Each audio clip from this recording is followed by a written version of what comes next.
हमें जो मिल रहा है 1 लोटा जल हम उसको देते हैं, ये देव यज्ञ में आता है। पानी को स्वच्छ रखें, पानी को कम से कम बर्बाद करें, ये भी देव यज्ञ में आता है। नवग्रह आदियों का असर होता है शरीर जीवन पे, तो नवग्रह पूजा, देव पूजा, ये जो देव पूजा जो सत्यनारायण की कथा, ये सब देव यज्ञ हैं। यज्ञ करने का टाइप अलग है, वहां भी चीजें चढ़ रही हैं, लेकिन वो उसको देव यज्ञ बोला जाता है। एक होता है पितृयज्ञ। पितृयज्ञ में पितृ जो हमारे पूर्वज, जिनकी जो हमारा शरीर में जो डीएनए है, जिनसे चला आ रहा है, हम जिनकी बायोलॉजिकल संतान है, हम यदि वो नहीं होते तो हम नहीं होते, तो हमारे जो पूर्वज लोग हैं उनके प्रति कुछ पूजा करना, उसको पितृयज्ञ बोलते हैं। उसके कई विभाग हैं, आप तर्पण करो पूर्वजों के लिए, आप उनके लिए पिंडदान करें, आप उनके लिए श्राद्ध करें, तो ये पितृयज्ञ में आता है। ये भी यज्ञ हैं, पर हमारी जो दृष्टि सिर्फ था ना, हम लोग थोड़ा कम पढ़ने की वजह से, स्वाध्याय कम होने की वजह से एक एक चीज को हमने मान लिया कि हवन यज्ञ बोला तो तुरंत एक अलग ही दृष्टि चली जाती। लेकिन गीता से बड़ी समझने की बात।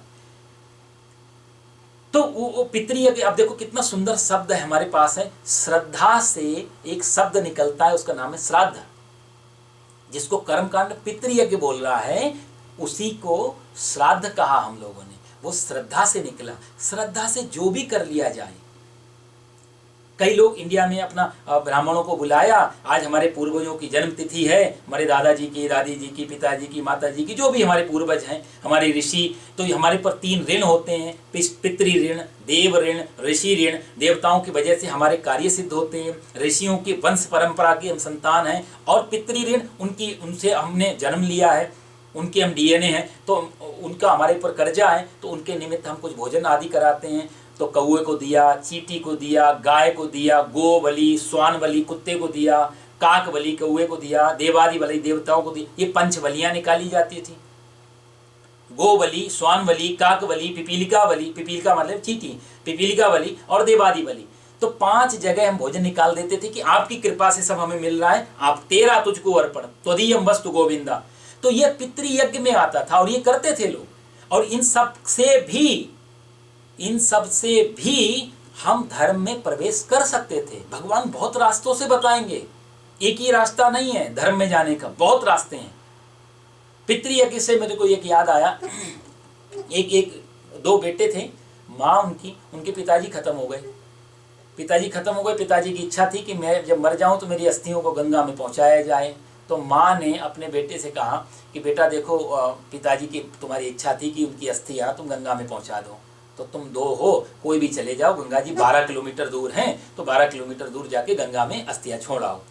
अब दोनों बेटे महान आस्तिक, अरे मम्मी तुम भी माता जी पुरानी बातों को गंगा, अरे नहीं बेटा, उनकी आत्मा को शांति मिलेगी। बोला इन सब चीज़ों को हम नहीं मानते। बोला तुम्हारे पिताजी मानते थे ना, उनके लिए तो कर लो, सब कुछ किया, उनकी एक इच्छा, अंतिम इच्छा पूरी कर लो।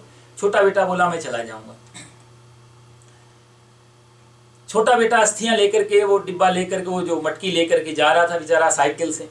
अब साइकिल से जा रहा था तो 8 किलोमीटर पहुंचा। 8 किलोमीटर दूर जाके एक बड़ा सा नाला बहता हुआ जा रहा था, गांव का जो नाला होता है गंदा सा बड़ा। तो लोगों से पूछा ये नाला कहाँ जा रहा है, तो लोगों ने कहा कि ये नाला गंगा में जा रहा है, आगे जाके गंगा में मिल जाता है। तो उसने बोला अब नाला जा ही रहा है तो मेरे जाने की क्या जरूरत है। तो पिताजी की अस्थियां को जो मटकी थी उस नाले में छोड़ दी और चला आया वापस। माताजी ने पूछा बेटा गंगा, हाँ पहुंचा दिए, गंगा जी पहुंचा दिए।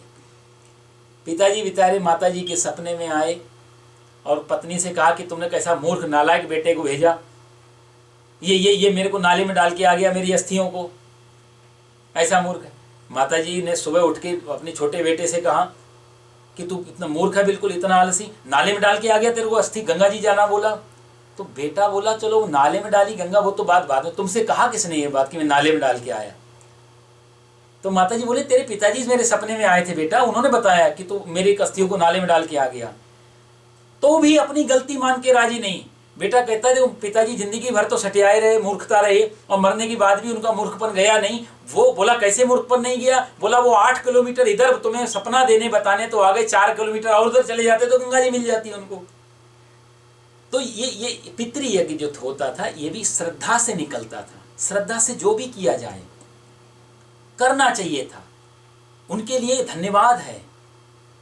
कि आपने हमें जीवन दिया, आपने हमें शरीर दिया, आप हमारे लिए बहुत कुछ छोड़ के गए, तो आपके तो ये पितृ यज्ञ और अतिथि यज्ञ होता था। एक अतिथि यज्ञ में भी घर में अतिथि का मतलब होता था बिना बुलाए जो आ जाए उसको हम उसका सम्मान कर लें, उसको भोजन आदि कम से कम जलपान की व्यवस्था तो करके देते थे। तो दरवाजे पे कई बार कोई आदमी आता था रास्ता पूछने पुराने समय में, और धूप तेज है तो घर का मालिक कहता था धूप तेज है 2 मिनट बैठो, चले जाना, थोड़ा जलपान करके निकलो। क्योंकि आदमी को ये मानना होता था कि मेरे दरवाजे पे यदि कोई आ गया है तो बेचारा कम से कम पानी पी करके तो जाए। तो उसको अतिथि यज्ञ बोला जाता था। उसकी कोई डेट, अतिथि, अतिथि का मतलब होता है अतिथि मतलब ना तिथि, जिसकी तिथि आने की हमें ना टाइम मालूम हो ना डेट मालूम हो, सडनली कोई दरवाजे पे आ जाए और उसके लिए व्यवस्था कर दे। कोई प्री प्लान नहीं है, नहीं अभी तो हम सब कुछ तैयार करके रखते हैं, साहब लोग आने वाले हैं तो भोजन की क्या बनेगा, सब कुछ तैयार होता है, वो नहीं। अतिथि का मतलब होता है अचानक से, और अचानक से जब कोई टपकता है और उस समय जो मेहनत होती है और उसमें भी शांति, और यही माना जाए कि परमात्मा ही पधारा है अतिथि के रूप में, तब जो दिया जाता था वो अतिथि यज्ञ कहलाता था। वो अतिथि का बहुत बड़ा महत्व होता था। उसमें हमारा देखना पड़ता था पेशेंस कितना है। आप काम में उलझे, दरवाजे पे अतिथि आ गया और वो कह रहा है, और उसको हम करो अपने काम छोड़ के, अपनी ज़रूरी चीज़ें छोड़ के एकदम से लग जाना पड़ता है, नया प्रोजेक्ट आ गया है एकदम, तो वहाँ पर जो सहनशीलता प्रसन्नता पूर्वक जो देता है वो अतिथि यज्ञ कहलाता। अब तो खतरनाक, अब तो अतिथि यदि बिना टाइम पे आ जाए तो बड़ा खतरनाक मुश्किल हो जाती है। एक आदमी किसी के घर में आ गया और बेचारा 2-4 दिन रह लिया और जाना ही नहीं चाहे, तो पत्नी परेशान, पति से बोली अभी कब जाएंगे, इनके लिए रोज आप अपने लिए तो जैसा भी रूखा सूखा खा लो, इनके लिए बनाना पड़ता है, इज्जत का सवाल है। पति बोले अब कई बार इशारा तो कर चुके हैं पर हिलता ही नहीं है। तो पत्नी बोली एक रास्ता है। बोला क्या? बोला हम दोनों झगड़ा करते हैं, और झगड़ा सुन के शायद ये भाग जाए। पति बोला झगड़ा तो होता ही नहीं हम लोगों में। बोला जो ऐसा ही बनावटी झगड़ा करते हैं, झूठ मूठ का, सच्ची में थोड़ा ना। तो बोला ठीक है, अब दोनों झगड़ा करने लगे आपस में। पत्नी बोली ये तुम तो कभी मेरी बात सुनते नहीं हो, ये नहीं है वो। अब पति उस पर चिल्लाए, पत्नी उस पर चिल्लाए। तो पत्नी बोली फिर ठीक है, आज से मैं खाना ही नहीं बनाऊंगी। पति बोला मत बनाओ, मेरे को खाने की जरूरत भी नहीं है। तो मेहमान अंदर बैठा हुआ, उसने सोचा खाना बनेगा नहीं, इनको ही नहीं मिलेगा तो हमको भी नहीं मिलेगा। तो उसने अपना बेचारे ने सामान समेटा, बैग भरा और चलने लग गया। बोला पति बोला कहाँ जा रहे? बोला नहीं बहुत दिन रह लिया, अब क्या फायदा। तो बाहर निकल गया। पत्नी बेचारी रो रही। तो पति बोला मेहमान चला गया, तू काहे को रो रही है? मैंने तेरे को ऐसे झूठ मूठ में डांटा, कोई सच्ची में थोड़ा डांटा। तो पत्नी बोली मैं कोई सच्ची में थोड़ा रो रही थी, मैं भी झूठ मूठ में रो रही थी। उतनी देर में मेहमान भी भीतर आ गया। बोला मैं भी कोई सचमुच में थोड़ा गया था, मैं भी झूठ मूठ में। कई बार ऐसे भी अतिथि हो जाते हैं, वहां अतिथि यज्ञ करना बड़ा मुश्किल हो जाता है। ऐसा वो एक मूवी भी आई थी, अतिथि तुम कब जाओगे, आप लोग देखना, बड़ी अच्छी है। तो अतिथि यज्ञ का मतलब हो गया ना तिथि इति अतिथि। जहाँ पर कोई जानकारी नहीं है वहाँ पर कोई व्यक्ति आ जाए, प्रसन्नतापूर्वक उसका सम्मान कर लेना, सत्कार कर लेना, उस समय की जरूरी चीज़ में, जो भी उस समय तात्कालिक परिस्थितियों में जो भी डिमांड हो। प्यासा है तो प्यास, जगह रास्ता पूछ रहा है तो रास्ता, भोजन की जरूरत है उसको, इसलिए कहते थे साईं इतना दीजिए जामे कुटुंब समाए, और मैं भी भूखा ना रहूं साधु ना भूखा जाए। इसीलिए अतिथि कोई दरवाजे पे आके भूखा ना चला जाए। परमात्मा इतना सदा देना, मेरा भी पेट भरा रहे और मेरे दरवाजे पे आने वालों का भी पेट भरा रहे। तो उसके लिए भगवान यहाँ कहते हैं कि दैवमेवा परे यज्ञम, ऐसा यज्ञ जो है योगिना पर्युपासते। तो यज्ञ की महिमा भगवान बता रहे हैं। दूसरा देखो, यज्ञ के बारे में आगे भी भगवान बहुत सारी चीज़ों, श्लोकों में, बहुत सारे सूत्र में भगवान बात करेंगे। लेकिन एक तो यज्ञ ये भी हो गया, लेकिन दूसरा जो हम लोग यज्ञ करते हैं ये दीपक आदि जला के, उसके भी पीछे बहुत बड़ा विज्ञान है, बहुत लॉजिक है। यज्ञ पे ही यदि बात की जाए तो कई घंटे बात की जा सकती है। अपने आप में बहुत बड़ा विज्ञान है यज्ञ। तो थोड़ी सी चीज़ें मैं आपको समझाऊंगा, क्योंकि टाइम बहुत कम है, तो 8 बजने वाले हैं। तो मैं थोड़ी सी चीज़ें आपको बता के फिर वाणी को विराम दूंगा। अग्नि हम यज्ञ में करते क्या है? यज्ञ में हम लोग अग्नि जलाते हैं। अग्नि जहाँ जल रही है समझ लो यज्ञ हो रहा है। सबसे पहली रिक्वायरमेंट अग्नि की ही व्यवस्था की रहती है। अग्नि प्रतीक है, इसलिए आप जंगलों में जाओ, पुराने जो वीडियो देखो या कथाओं में, नाटकों में आप देखो, तो संत महात्माओं की कुटिया दिखाते समय एक हवन कुंड जरूर दिखाएंगे कि बाहर एक हवन कुंड हो रहा है, आग जल रही। फोटो में भी आप देखते हो अग्नि जल रही। अग्नि का स्वभाव होता है ऊपर को जाना, आकाश की तरफ। ये अग्नि का स्वभाव। पानी का स्वभाव है नीचे जाना। पानी भाप बनेगा, ऊपर उठेगा गर्म करने पे, लेकिन भाप जब ठंडी होगी वापस आ जाएगा नीचे। लेकिन अग्नि वो सदा ऊपर की तरफ जाती है, एंटी ग्रेविटी रहती है। पृथ्वी की जो पावर है, जो शक्ति है, उससे अग्नि प्रभावित नहीं होती। एक ऐसी चीज है जो सदा ऊपर की तरफ उठती है, अग्नि। दूसरी चीज, अग्नि में दूसरी खासियत होती है, हम जो भी डालते हैं वो शुद्ध हो जाता है, ऐसा मानना है। अशुद्धि जल जाती। सोना डाला तो सोने पे चढ़ी हुई गंदगी खत्म हो जाएगी, सोना निखर के मिल जाएगा।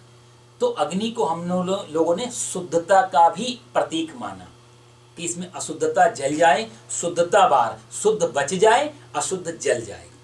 ये प्रतीक है। उसका अलग एक कर्म कांड है, उसका अलग एक फल है, विधान है, क्रिया है, उसका कोई विरोध नहीं है, वो है चीजें अलग।